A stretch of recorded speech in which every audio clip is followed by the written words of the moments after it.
भारतीय इतिहास मानव विकास के उस काल को इतिहास कहा जाता है जिसका विवरण लिखित रूप में उपलब्ध है। आज ऐतिहासिक काल उस काल को कहते हैं जिस काल में लेखन कला के प्रचलन के बाद उपलब्ध लेख पढ़े नहीं जा सकते हैं। पूर्व पाषाण युग के मानव की जीविका का मुख्य आधार शिकार था। आग का आविष्कार पुरापाषाण काल में हुआ था। पहिए का आविष्कार नवपाषाण काल में हुआ था। मनुष्य में स्थायी निवास की प्रवृत्ति नवपाषाण काल में हुई थी। मनुष्य ने सबसे पहले कुत्ते को पालतू बनाया था। कृषि का आविष्कार नवपाषाण काल में हुआ था। मनुष्य ने सर्वप्रथम तांबा धातु का प्रयोग किया था तथा उसके द्वारा बनाया गया पहला औजार कुल्हाड़ी थी। प्राचीन भारतीय इतिहासों के स्रोत। प्राचीन भारतीय इतिहासों में विषय में जानकारी मुख्यतः 3 स्रोतों से प्राप्त होती है। पहला, धर्म ग्रंथ एवं ऐतिहासिक ग्रंथ। दूसरा, विदेशी यात्रियों का विवरण। तीसरा, पुरातत्व संबंधी साक्ष्य। धर्म ग्रंथ एवं ऐतिहासिक ग्रंथ। भारत का सर्वप्राचीन धर्म ग्रंथ वेद है, जिसके संकलनकर्ता महर्षि कृष्ण द्वयापन वेद व्यास को माना जाता है। वेद 4 प्रकार के होते हैं। 4 वेद हैं: ऋग्वेद, यजुर्वेद, सामवेद एवं अथर्ववेद वेद। सिंधु घाटी सभ्यता। रेडियोकार्बन C14 के द्वारा सिंधु घाटी सभ्यता की सर्वमान्य तिथि 2400 ईसा पूर्व से लेकर 1700 ईस्वी पूर्व मानी गई है। सिंधु सभ्यता की खोज राय बहादुर दयाराम साहनी ने की थी। लोथल एवं सिक्को तदा सिंधु सभ्यता के बंदरगाह थे। मोहनजोदारो से प्राप्त अन्नागार सैंधव सभ्यता का सबसे बड़ी इमारत है। मोहनजोदारो से प्राप्त बृहत स्नानागार एक मुख्य स्मारक है। मोहनजोदारो से नर्तकी एक कांस्य मूर्ति मिली है।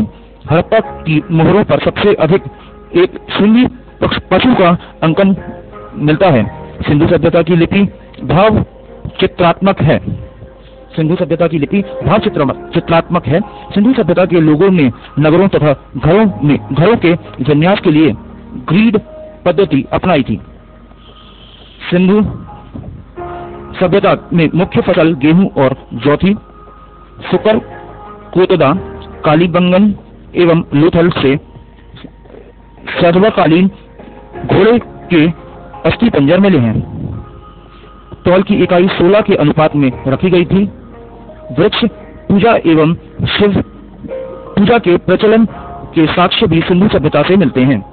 वृक्ष पूजा एवं शिव जी की पूजा के प्रचलन के साक्ष्य भी सिंधु सभ्यता से ही मिलते हैं। स्वास्तिक चिन्ह हड़प्पा सभ्यता की देन है। ऊपर वाला सांड विशेष पूजनीय था। सैंधव समाज मात्र सत्तात्मक था। पर्दा प्रथा एवं वैश्यावृत्ति सैंधव सभ्यता में प्रचलित थी। शवों को जलाने एवं गाड़ने अर्थात दोनों प्रथाएं प्रचलित थी। महाजनपदों का उदय। महात्मा बुद्ध के जन्म के पूर्व 6वीं शताब्दी ईसा पूर्व में भारतवर्ष 16 जनपदों में बटा हुआ था। इसकी जानकारी हमें बौद्ध ग्रंथ अंगुत्तर निकाय में मिलती है। भारत का स्वतंत्रता संघर्ष। पहला अंग्रेजी विरुद्ध संघर्ष सन्यासियों के द्वारा किया गया था। 1887 में दादा भाई नारोजी ने इंग्लैंड में भारतीय सुधार समिति की स्थापना की। ब्रिटिश हाउस ऑफ कॉमन्स का चुनाव लड़ने वाले सर्वप्रथम भारतीय दादा भाई नारोजी थे। लॉर्ड कर्जन ने 20 जुलाई 1905 ईस्वी को बंगाल विभाजन के निर्णय की घोषणा की थी। बंगाल विभाजन के विरोध में 7 अगस्त 1905 ईस्वी को कोलकाता में टाउन हॉल में स्वदेशी आंदोलन की घोषणा की गई थी। 1906 में कलकत्ता में हुए कांग्रेस के अधिवेशन की अध्यक्षता करते हुए दादा भाई नारोजी ने पहली बार स्वराज्य की मांग प्रस्तुत की। स्वदेशी आंदोलन के अवसर पर ही रविंद्रनाथ टैगोर ने अपना प्रसिद्ध गीत आमार सोनार बंगला लिखा। बंगाल में त्रिमित्रा ने अनुशीलन समिति का गठन किया। महाराष्ट्र में विनायक दामोदर सावरकर ने 1904 में अभिनव भारत नामक संस्था स्थापित की थी। महाराष्ट्र में क्रांतिकारी आंदोलन उभारने का श्रेय तिलक के पत्र केसरी को जाता है। तिलक ने 1893 में गणपति एवं तिलक ने 1893 में गणपति एवं 1895 में शिवाजी उत्सव मनाना प्रारंभ किया था। वैलेंटाइन शिरोल ने बाल गंगाधर तिलक को भारतीय असंतोष का जवाब कहा था। 1905 में लंदन में श्यामजी कृष्ण वर्मा ने इंडियन होम रूल सोसाइटी की स्थापना की थी। 1 नवंबर 1913 में अनेक भारतीयों ने लाला हरदयाल के नेतृत्व में सैन फ्रांसिस्को में गदर पार्टी की स्थापना की। सैन फ्रांसिस्को अमेरिका में स्थित है। 1915 में अंग्रेज सरकार ने केसर हिंद की उपाधि से महात्मा गांधी को सम्मानित किया। एनी बेसेंट ने सितंबर 1916 में मद्रास में होम रूल लीग की स्थापना की। 1916 में गांधी जी ने अहमदाबाद के करीब साबरमती आश्रम की स्थापना की। गांधी जी ने सत्याग्रह का सर्वप्रथम प्रयोग दक्षिण अफ्रीका में किया। भारत में सत्याग्रह का पहला प्रयोग 1917 में चंपारण बिहार में किया गया था। चंपारण विद्रोह के कारण अंग्रेजों को 3 कटिया प्रथा को समाप्त करना पड़ा था। गांधी जी ने 1918 में गुजरात के खेड़ा जिले में कर नहीं आंदोलन चलाया। 19 मार्च 1919 को रॉलेट एक्ट लागू कर दिया गया। गांधी ने इस कानून के विरुद्ध 6 अप्रैल 1919 को देशव्यापी हड़ताल करवाई थी। 13 अप्रैल 1919 को अमृतसर में जलियांवाला बाग हत्याकांड हुआ।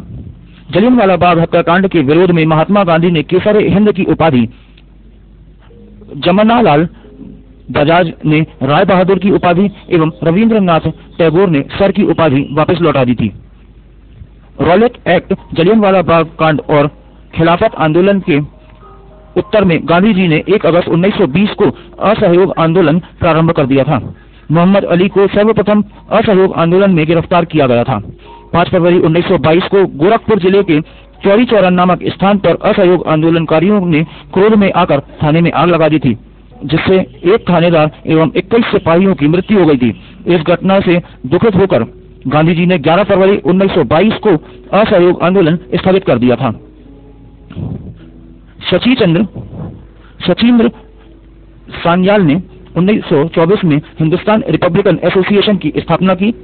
9 अगस्त 1925 को जब रेलगाड़ी से सरकारी खजाना सहारनपुर से लखनऊ की ओर जा रहा था तो इसे काकोरी नामक स्टेशन पर लूट लिया गया। इसे ही काकोरी कांड कहा जाता है।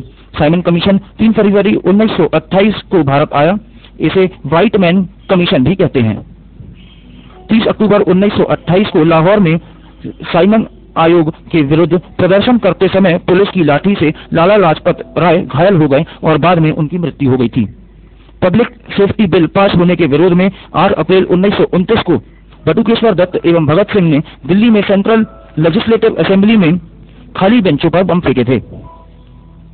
1929 के कांग्रेस के लाहौर अधिवेशन में कांग्रेस ने पूर्ण स्वराज्य का अपना लक्ष्य घोषित किया था।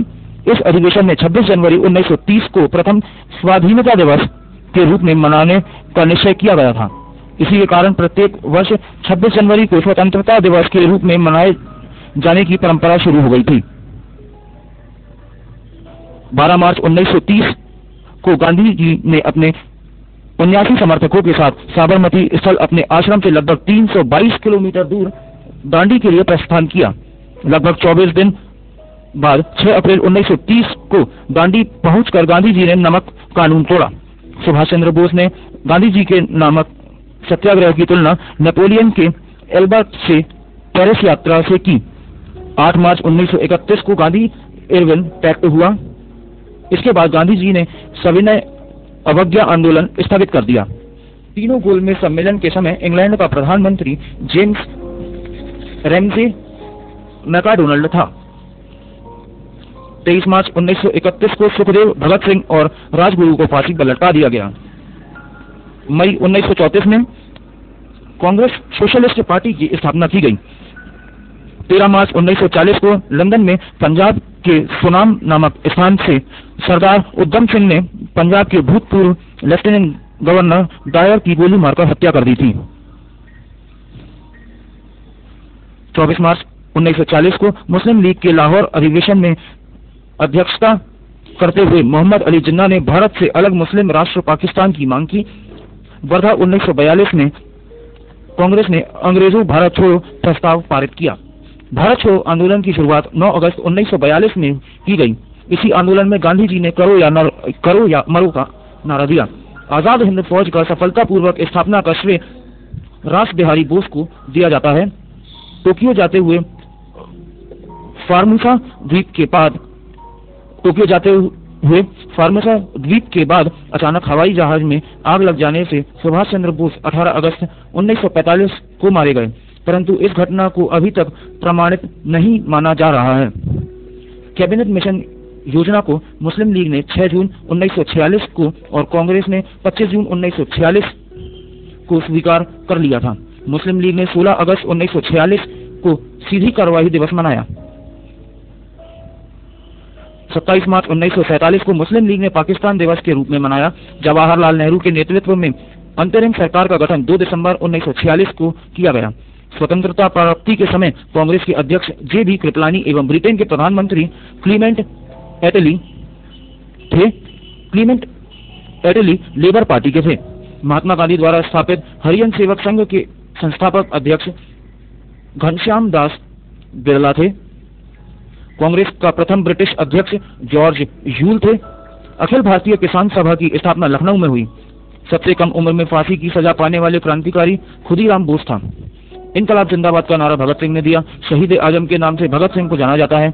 महात्मा गांधी को रविंद्रनाथ टैगोर ने सर्वप्रथम महात्मा कहा था। महात्मा गांधी को सर्वप्रथम राष्ट्रपिता कहकर संबोधित करने वाले सुभाष चंद्र बोस थे। वल्लभ भाई पटेल को सरदार की उपाधि बारडोली सत्याग्रह की सफलता के बाद वहां के महिलाओं की ओर से गांधी जी ने प्रदान की। सुभाष चंद्र बोस को सर्वप्रथम नेताजी एडोल्फ हिटलर ने कहा था। गोपाल कृष्ण गोखले के आध्यात्मिक एवं राजनीतिक गुरु M.G. रनाडे थे। महात्मा गांधी के राजनीतिक गुरु गोपाल कृष्ण गोखले थे। सुभाष चंद्र बोस के राजनीतिक गुरु देशबंधु चित्तरंजन दास थे। भारत का बिस्मार्क सरदार वल्लभ भाई पटेल को कहा जाता है। 19वीं शताब्दी के भारतीय पुनर्जागरण का पिता राजा राम मोहन रॉय को कहा जाता है। चर्चिल ने महात्मा गांधी को अर्धनंग फकीर कहा था। बिना ताज का बादशाह सुरेंद्र नाथ बनर्जी को कहा जाता है। ओ ह्यूम को हर्मिट ऑफ शिमला कहा जाता है। तीनों गोलमेज सम्मेलनों में भाग लेने वाले भारतीय नेता डॉक्टर भीमराव अंबेडकर थे। पाकिस्तान शब्द का जन्मदाता चौधरी रहमत अली थे। गांधी जी ने क्रिस्प प्रस्ताव पर कहा, यह एक आगे की तारीख का चेक है जिसका बैंक नष्ट होने वाला है। It's a post dated cheque.